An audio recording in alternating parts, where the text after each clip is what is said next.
He came back from Afghanistan missing a leg and with mental health problems that put him in and out of psychiatric institutions. His mind was shattered by the trauma he experienced at war. Another casualty who won't be counted among the dead, but whose life will never be the same. She, his wife, looks fine. She is young and pretty and charming. But she also has post-traumatic stress disorder. Not from time spent on the battlefields of war, but from experiences in the battlefield of life. She has anxiety disorder and panic attacks, invisible disabilities for which she may or may not be effectively treated and recover from. But first, let us focus on the soldiers of military conflicts. Memorial Day calls our attention to the horrible sacrifices of war and to honor those who fought in them and who died in them. In former times, a boy, and it was always a boy for a long time, either made it home from the war or he did not. If he did, and he seemed to be in one piece, he was expected to get on with life as usual, return to normal, and be a man, which in former generations meant being a husband, probably a father, and a provider, an upstanding member of society, a leader in his church or synagogue. What happened on the battlefield or in the service stayed between veterans, shared with other men who had been there and could understand. This was a generation for whom Facebook confessions and TMI were an unknown quantity. This staunch attitude toward surviving the destructions of war is best exemplified for me in the British wartime slogan, "Keep calm and carry on." I would never hand down a judgment regarding the righteousness or the wrongness of that attitude. Like every other coping mechanism, it has both helpful and harmful aspects. Some people needed to get on with life and put the hell they'd been through behind them. Others needed to process more through their experiences, to get support dealing with their emotional wounds, and they did not. It seems to me that our moral obligation is not to judge the generations, but to witness to their struggle, and above all, to remember them. This year, we have marked the death of some of the last of the survivors of the Holocaust of World War II. Veterans of World War II and the Korean War and even the Vietnam War are leaving us. We must listen to what they are willing to share. We must take seriously their exhortation that we never forget. We have to continue to learn, we have to continue to grow, or else the sacrifices are not worth it. Meanwhile, we try to weave the tragic wisdom about human nature earned on the battlefields by those who fought in our armed services with the tragic wisdom currently being earned or sought by survivors on the battlefields of life. Specifically right now, this week, I'm thinking about an article that I just read that compared the number of deaths of enlisted service members right now in the armed forces this year with the number of deaths of children in school shootings. I won't get into the statistical analysis, but this article just rattled me to the core that we're actually living in a country where that article could be written at all, and those statistics compared. I'm about to say an expletive, but I won't because we're in the sanctuary, and I won't, but we're all feeling it like, what is wrong? That's madness. There have been 23 school shootings with casualties in 2018. And they are making us aware of the other deaths by shooting and violence that have been going on, to which majority America has turned a blind eye. A whole population of children who have been drafted, if you will, and gone without training or warning into buildings out of which they will later run in terror from being shot at. This is a terror that only soldiers have previously known. And so I wonder, along with you, with a sense of fog in my brain, how many combat vets there really are in America right now. How many veterans of combat? We have to, unfortunately and tragically, expand our definition of combat veteran. So many, and again, so many, who never signed up to serve and who were not trained or prepared in any way. And what is this war about? This is not to take anything away from combat vets from our armed services. It is simply to say that there is, in the words from a song from the musical Les Miserables, sung by a young revolutionary, there is a grief that can't be spoken. There's a pain, goes on and on. Not only for those who witness and participate in the organized violence of war, but for survivors of the battles of life, the battles of our violent society. And to this we now must include the many, many survivors of mass shootings. The thing about military war is that it has rules of engagement, decorum, strategies, clarity. The clarity of military hierarchy, of soldiering, and the strictness of it that may have helped those who fought in wars make some kind of sense and meaning out of the moral injury they suffered, participating in slaughter and being the targets of the enemy. Military life has pride in it, patriotism, the presumed support and gratitude of the nation, stirring music, and dignified uniforms, national holidays. What kind of medal does a kid who hid under a desk in math class get for coming back from that battle alive? How many service bars go on the sleeve of a woman who survives a 32-year abusive relationship and manages to raise 3 functional children while doing so? Where is the parade for gay or lesbian or genderqueer survivors of homophobia and transphobia, moral judgment, and rejection from family and society? Oh, you know what? There is a parade, and it's in June, and it's called Pride, and that's why we go. Here is what the Sufi poet Hafiz said centuries ago. She said, we have 2 choices. We can come to God dancing or carried on a stretcher.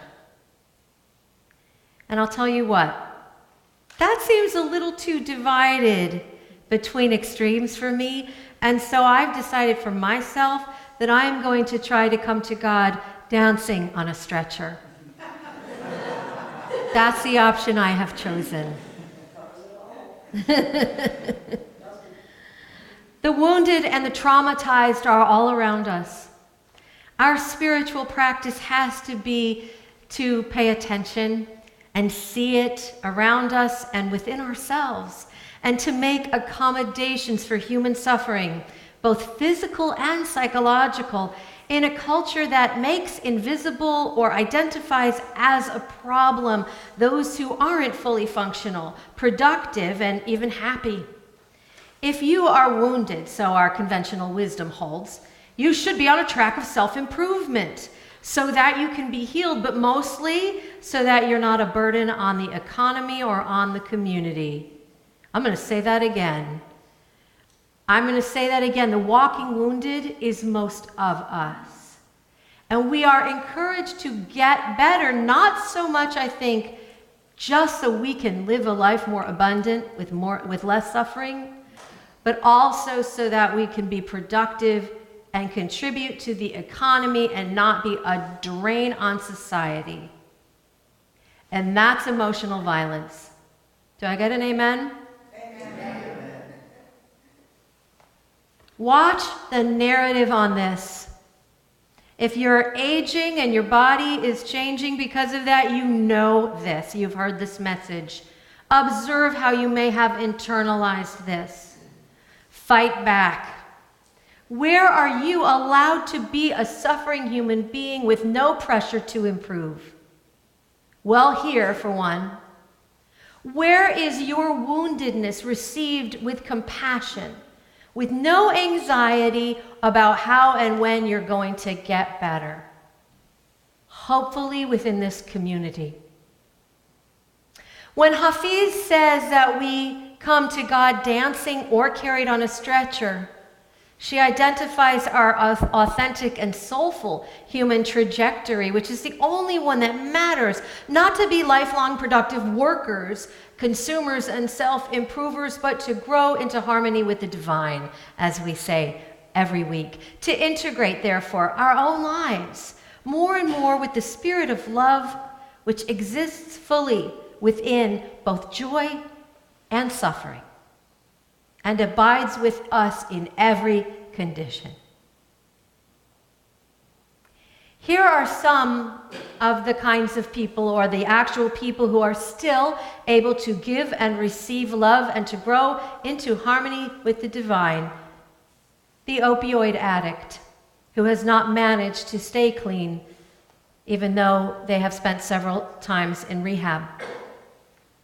My Muslim neighbor, who sits in her living room in a catatonic state many days, remembering what happened to her in Bosnia, and who has a hard time sometimes getting out of bed.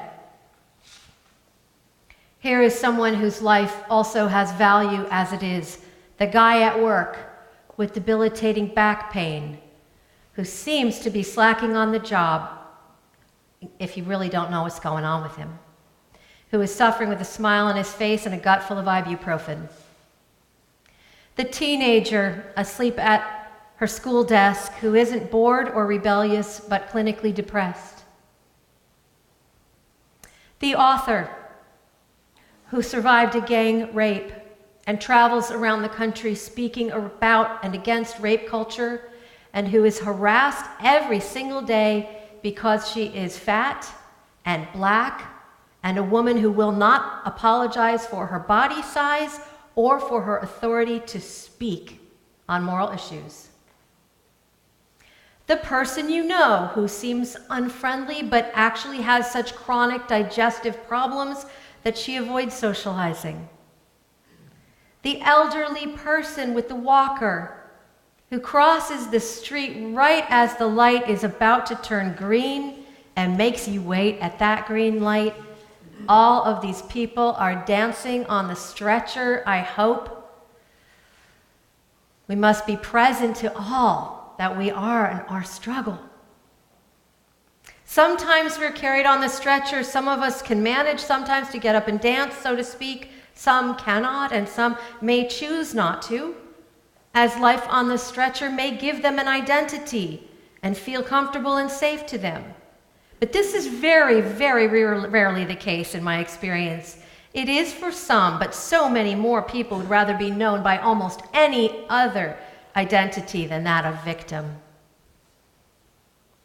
It's hard work to see each other whole because we are not always able to see ourselves that way. We are not just our depression. We are not just our sorrow. We are not just our trauma. We are not our disease. We are many things, including pain. But what I have observed over time is that every community is also full of people who have mountains of courage and strength that does not occur to them is in any way special.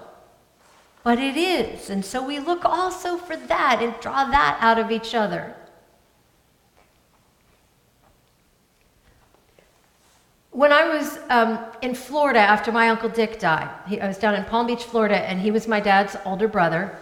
We were sitting Shiva, which is the Jewish ritual of mourning, where the family goes home to stay in seclusion and says Kaddish, the prayer for the dead, and guests come by and there's a lot of food. I asked my cousins, I know this sounds weird, you guys, but would it be okay if I went around the condo and took photos? And I mean, I'm going to go into closets and like the bathroom and stuff too. And they were like, you're very weird. But yeah, you can. I mean, why? And I said, because I'll tell you what, when death happens, what happens next is that everything gets moved and taken apart and dismantled and changed. And I know that this condominium and this home is very dear to all of us, and I want to chronicle that. And, you know, I won't violate privacy. I'm not going to go like digging into drawers, but I might just open a bedside table or just poke around to the extent that any caregiver would do.